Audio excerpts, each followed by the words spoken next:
Hi friends, welcome to Sriranga's kitchen. இன்றைக்கி நம்ம கிச்சனில் புளிச்ச கீரையும் அது கூட செம்ம காம்பினேஷனான பருப்பு துவையல் ரெசிபியும் தான் பார்க்க போகிறோம். வாங்க பார்க்கலாம். இது பண்ணுறதுக்கு ஒரு கடாயில் 1 டேபிள் ஸ்பூன் எண்ணெய் விட்டுக்கலாம். எண்ணெய் நல்லா சூடானதும் 1/4 கப் அளவு பாசிப்பருப்பை இதோடு சேர்த்து விட்டுக்கலாம். பாசிப்பருப்பு நல்லா வறுபட்டு வாசம் வரணும் நமக்கு, அது வர வறுத்துக்கோங்க. அடுப்பை மீடியம் ஃப்ளேமில் வச்சுக்கலாம்.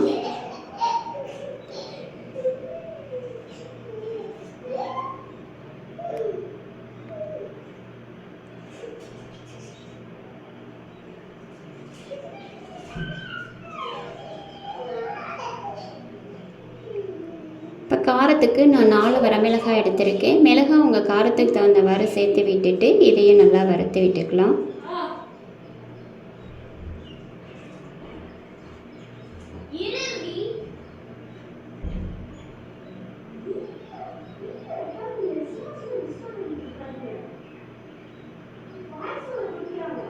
இப்போ பாருங்கள், நல்லா வறுபட்டு வாசம் வருது. இந்த அளவுக்கு நல்லா வறுத்து விட்டுக்கோங்க. இப்போ அடுப்பை ஆஃப் பண்ணிவிட்டு இது கூட 4 பல் பூண்டு, 5-6 மிளகு, கூடவே தேவையான அளவு உப்பு சேர்த்துட்டு இதை நல்லா ஆற வச்சு எடுத்துக்கலாம். இது ஒரு தடவை நல்லா கலந்து விட்டுட்டு ஆற வச்சு எடுத்துக்கோங்க. இப்போ இது ஆறட்டும், அது வரை இருக்கட்டும்.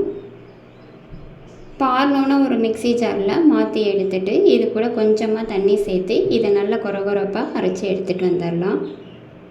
இந்த மாதிரி அரைச்சி எடுத்து வச்சுக்கோங்க. அவ்வளோதான், நம்மளோட பருப்பு துவையல் சூப்பராக ரெடி ஆகிடுச்சு. இப்போ வாங்க புளிச்சக்கீரை எப்படி பண்ணுறதுன்னு பார்க்கலாம். புளிச்சக்கீரை பண்ணுறதுக்கு நான் 1 கட்டு ஃப்ரெஷ்ஷாக புளிச்சக்கீரையை தண்ணியில் 2-3 தடவை நல்லா வாஷ் பண்ணிவிட்டு குக்கரில் மாற்றி எடுத்திருக்கேன்.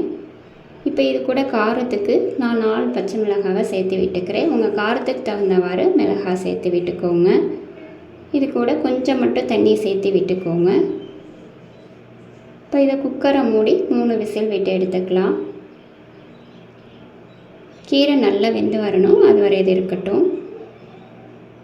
இப்போ பாருங்கள், 3 விசில் விட்டு எடுத்திருக்கேன். கீரை நல்லா வெந்து வந்திருக்கு. இப்போ இதை ஒரு வடிகட்டியில் தண்ணி இல்லாமல் நல்லா வடிகட்டி இந்த மாதிரி எடுத்து வச்சுக்கோங்க.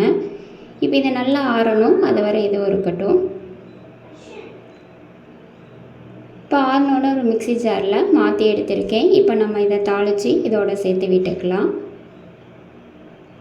தாளிக்கிறதுக்கு நான் 2 டேபிள் ஸ்பூன் எண்ணெய் விட்டுருக்கேன். எண்ணெய் நல்லா சூடானதும் ஒரு தாளிப்பு வடகத்தை நல்லா இந்த மாதிரி உதுத்து எடுத்து வச்சுட்டு இதில் சேர்த்து விட்டுக்கலாம்.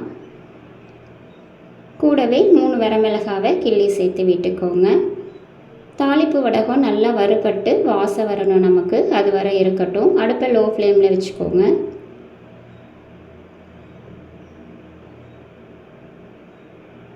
இப்போ பாருங்கள், நல்லா வறுபட்டு வாசம் வருது. இப்போ இதை மிக்சி ஜாரில் சேர்த்து விட்டுக்கலாம்.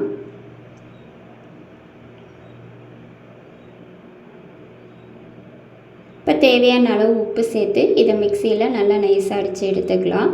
அப்படி இல்லைன்னா நீங்கள் கடையிறதுனாலும் கடைஞ்சி எடுத்துக்கலாம். இந்த மாதிரி நல்லா நைஸாக அடித்து எடுத்துக்கோங்க. அவ்வளோதான், நம்மளோட புளிச்சக்கீரையும் சூப்பராக ரெடி ஆகிடுச்சு.